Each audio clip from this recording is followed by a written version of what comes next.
It was interesting. As usual, I met a lot of beautiful people and wonderful people at the store today.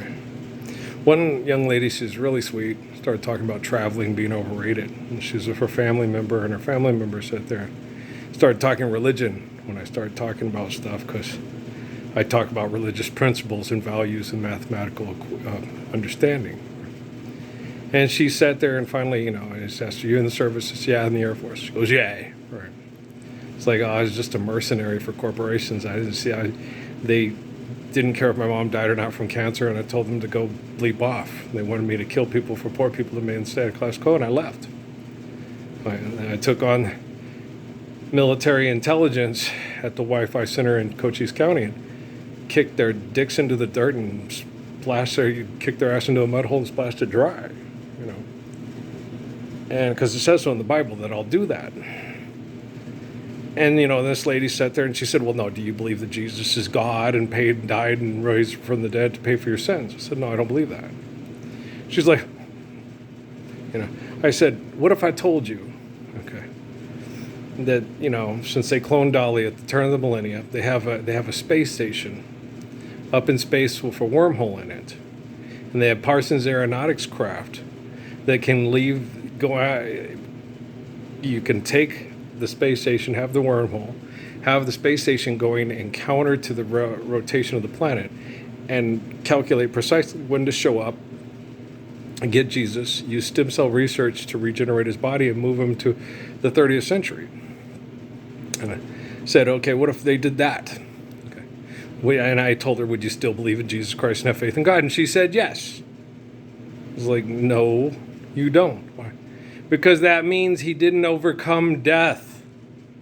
Okay? He didn't do it. Okay?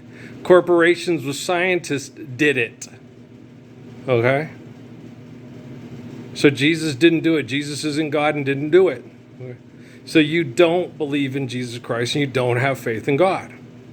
Because you say you require Jesus' life as a God and his murder and his sacrifice to pay for your sin is why you believe in him and they believe that he is God. Okay? So you don't. Okay? You don't believe like I believe. Okay? If Jesus came to me in prayer and told me that's what happened to him, would I still believe in Jesus Christ and have faith in God? You bet your boots, because I don't think Jesus, had to be murdered and then stem cell regenerated and moved to the future to save me from being a disgusting pile of shit that will deny faith in the glory of God and not believe in the eternal Spirit of the Lord. And the lady told me, "Yeah, I'm crazy." She says, "Like somebody's been shaking your brain." It's like, you meet the guy who's like King David, who takes on army intel that use genocide operations and human trafficking as part of genocide operations to make people tribal, secular, and insular and murderous.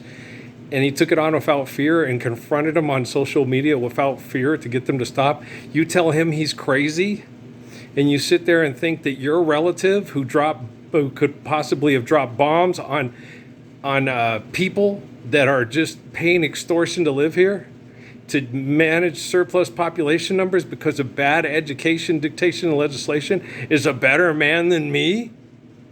Is that how you talk to and treat the man today who's like King David of Israel? Okay.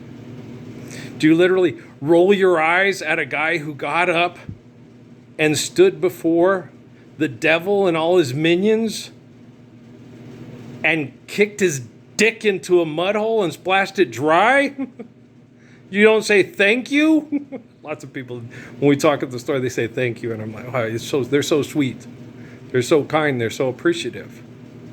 They want to live the Lord's Prayer yesterday like me. And then you get other people that are, because of their involvement with people that have had a virtual presence in my life, my whole life, and still have what they refer to as professions and occupations to continue to perpetuate that aggressive, abusive insanity. The eternal wretchedness of Blaise Pascal, and don't want that eternal wretchedness to meet its end so we can have faith in infinite glory and have eternal heaven on planet Earth until the end of time on planet Earth. And they call me crazy. Okay, don't pray to Jesus for enlightenment. Tell him what you want and then have someone in your family come up and tell you who listens to Jesus what Jesus said to you in reply, but you wouldn't listen. And then be caught rolling your eyes because you don't want to listen to the reply Jesus had. Okay, through someone who's humble and faithful and listens to him. Don't be caught doing that, because once they have that evidence and it keeps perpetuating itself every day, it's never going to go away. And so Jesus told me today, he goes, Earl. I'm like, what? What was his Jimmy, the self-proclaimed meanest MP in the history of the U.S. military?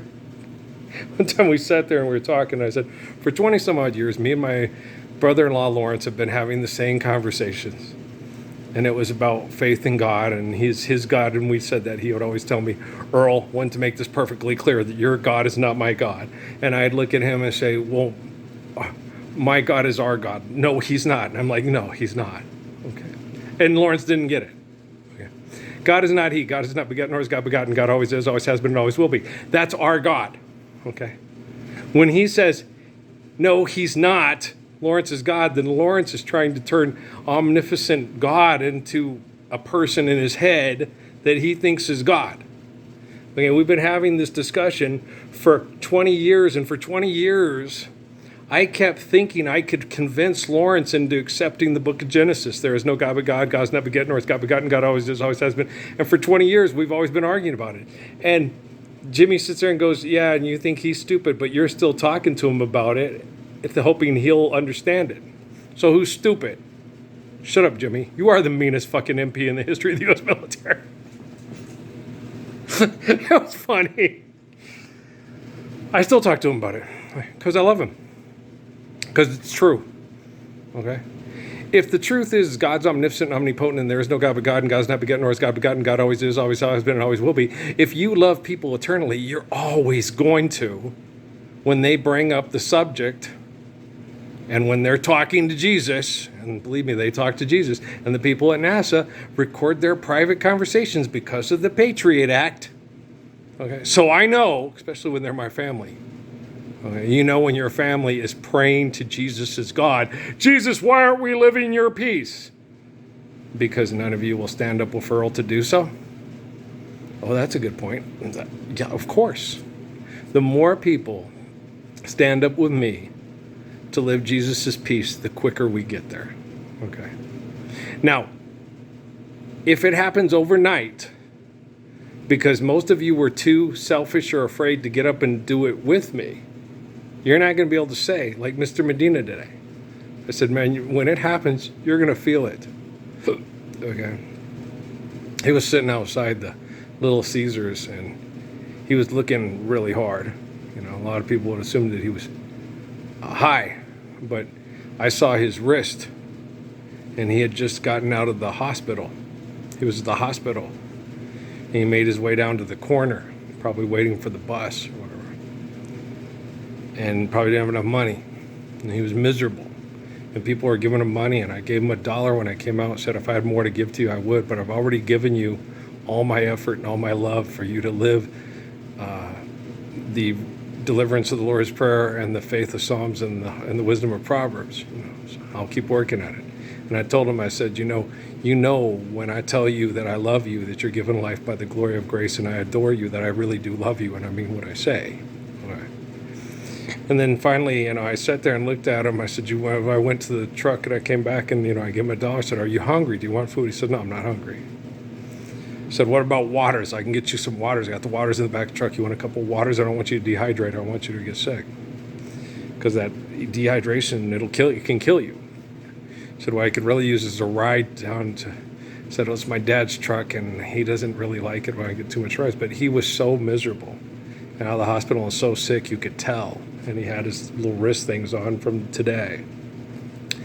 I finally said, screw it. I said, okay. I'm going to move the ice cream and set it down the center console. You come in here and you sit down. He could barely walk back to the car. He was so sick. Okay. And, and it was, he went to the hospital, and it was just, so I got him, picked him up, put him in the truck. Okay. I have one of the most efficient immune systems in the entire world for a reason. Thank you very much. Okay. It's dopamine. When you punch me in the face, if you're like Rock Johnson, you came and punched me in the face. I'm not Black Autumn, but it's dopamine. Yeah, I have dopamine that goes off the charts because people pray to a man like King David to protect us from perverts. It's nothing like that cartoon on TV I'm watching. It's way more beautiful because someone who deserves it and gets tortured for being that way by people that want it but they don't deserve it. All right? I love you. Peace.